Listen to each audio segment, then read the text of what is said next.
আরও একটা ছবি আমরা ইদানিংকালে দেখতে পাচ্ছি যে এসআইআর আবহ যখন রাজ্যে, তখন দিকে দিকে জালে বাংলাদেশি। কোচবিহারে ভারত বাংলাদেশ সীমান্তে গ্রেফতার 3 বাংলাদেশি অনুপ্রবেশকারী। সাহেবগঞ্জ দলবাড়ি সীমান্তে 3 বাংলাদেশি সহ মোট 5 জনকে আটক করে বিএসএফ এর 168 নম্বর ব্যাটালিয়নের জওয়ানরা। 2 ভারতীয় দালালের সাহায্যে অনুপ্রবেশের চেষ্টা করছিল এই 3 বাংলাদেশি। ধৃতদের কাছ থেকে উদ্ধার হয়েছে জাল ভারতীয় পরিচয়পত্র। ধৃতদের 2 দিনের পুলিশে পাঠাতে নির্দেশ দিয়েছে আদালত।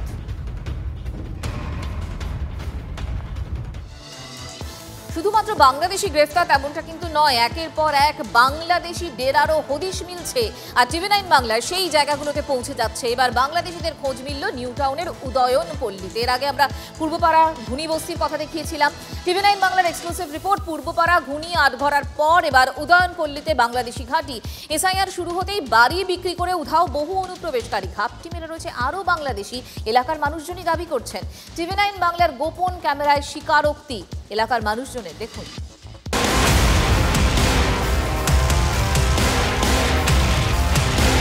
এই কলকাতার মধ্যেই রয়েছে আরেকটা কলকাতা, হেঁটে দেখতে শিখুন। পরামর্শ দিয়ে গেছেন কবি শঙ্খ ঘোষ। আমরাও কলকাতা থেকে অনতি দূরেই একটু হাঁটাহাঁটি করছিলাম বিধাননগরের উদয়ন পল্লীতে। এসআইআর ঘোষণার পর থেকে সেখানে চাঞ্চল্য ছড়িয়েছে। এখানে দেখুন কি বলছে, জিজ্ঞাসা করছি লোক সব কাজে ভাড়া সব ভাড়া চলে গেছিল না আছে, এই যে ভাড়া আছে, সেটা ভাড়া আছে। সাদা লাগাম কাজে গেছে, ও আসবে আজকে, আসবে না কালকে যাবে। সব এখানকার লোক, আমাদের কলকাতায় লোক, সব কলকাতার লোক। আমার কলকাতায় না না, কলকাতা হয় কি দেখো, ডায়মন্ড হারবার, নামখানা বলো, আমাদের 24 পরগনার লোক সব। না আপনারা তো কলকাতার লোক বোঝা যাচ্ছে। এরা কি কিসের লোক সেটা আমরা বলি, বাংলাদেশ, সেটা আমি বলছি।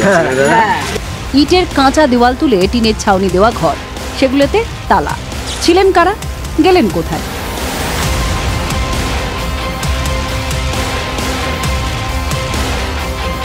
আরেকটু এগিয়ে একটা আধ পাকা বাড়ি, অন্ধকার গলির দুপাশে ঘর, তালাবন্দি ঘর দেখিয়ে বৃদ্ধ প্রতিবেশী বললেন এখানে বাংলাদেশি থাকতো, পালিয়েছে।